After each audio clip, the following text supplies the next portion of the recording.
Now that's a great statement that you're talking about too, as far as the appraisal. It's so important to work with professionals, because if an appraiser comes back and the value is not there, sometimes the agent and loan agent can work together and find comparatives that maybe the appraiser overlooked or missed, or knew something about one of the comps, the comparative values, so that way the appraiser can legitimately be adjusted to reflect a different value. Absolutely. You got to dig into it. I mean, there could be a reason behind a low sale. You know, Yes. it could have been there was a death in the family and had to sell quickly. It could have been a guy that he was moving, had to let it go now. I mean, if you dig into it, the banks will look at comments. I mean, there's an explanation for everything. That's true. Another important thing about appraisals as well is that there's two types of appraisals. There's, well, let's just call it this way. There's an appraisal and there's a comparative market evaluation. The comparative market evaluation basically establishes the value of what the market will pay for a home. In other words, what your average buyer that's looking for a home in that area with those characteristics and so forth would pay for a home is a lot different than an appraised value. Two different things altogether. Because a lot of times what happens is that I'm working with the seller and they'll say to me, well, I have an appraisal for $1 million, and I come back to them and tell them, well, here's what the comps show about your home.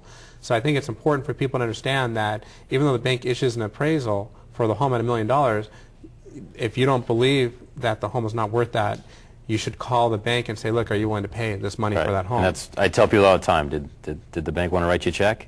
Because they don't want to write you a check. Exactly. So a lot of times I believe that the bank is a little bit, actually is very optimistic about the price, and quite possibly will over-evaluate a price on a home because they want to do the loan, or that they feel it's a good security risk and they're fine with it. Whereas the market is a lot different. The market's very savvy.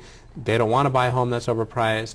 Their preference obviously is to buy a home with equity, and they're very smart. Correct. People go on the internet, they check comps, there's a lot of resources today that we didn't have before. To touch on another subject of the internet, a lot of people go to the internet and they look up values of their homes.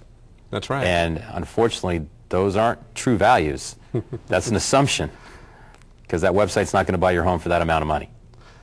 That's the key words. Any information that you get on price on your home, other than from a qualified expert, a real estate agent that knows what they're doing, you got to ask the person that gave that information, well, would you buy my home for this price? Right. That's true. So correct. the internet sites are great and they're fun to say, hey, wow, look at what this said about my home. But there's a lot of factors that go into evaluating the value of a home, such as the square footage, the lot size, the view, the amenities.